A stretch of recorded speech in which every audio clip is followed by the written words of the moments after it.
Particle theory. Matter is made up of tiny particles that attract one another and are constantly moving. There are empty spaces between each particle, and the more energy is added or the more they are heated up, the quicker they move and farther they spread apart. Solids.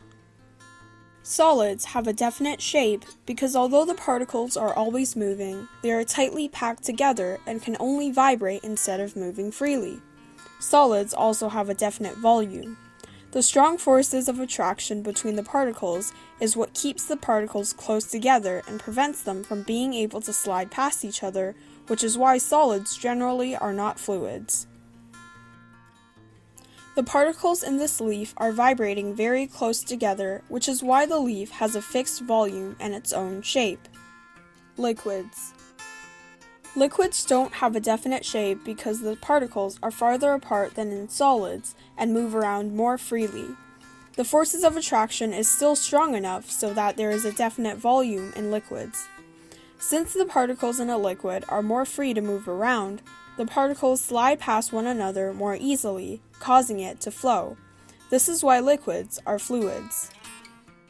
Each type of liquid has a different viscosity, which affects its flow rate. The higher the viscosity, the more resistant the particles are to flow, the lower the flow rate. The particles in a glass of milk vibrate very quickly around each other in all directions. Milk is a liquid and therefore a fluid. Gas. The particles in a gas have lots of energy and move around rapidly in all directions. The forces of attraction are so weak that the particles are far away from one another, causing a gas to have no definite shape or volume. This means a gas not only takes the shape of its container, but it can also expand depending on how much space there is. Gases have all the characteristics that a fluid needs, which means gases are fluids. Carbon dioxide is a type of gas that we breathe out and what traditional fuel-burning cars emit when driven. The particles in carbon dioxide from a car emission move very quickly in all directions and expand into the atmosphere.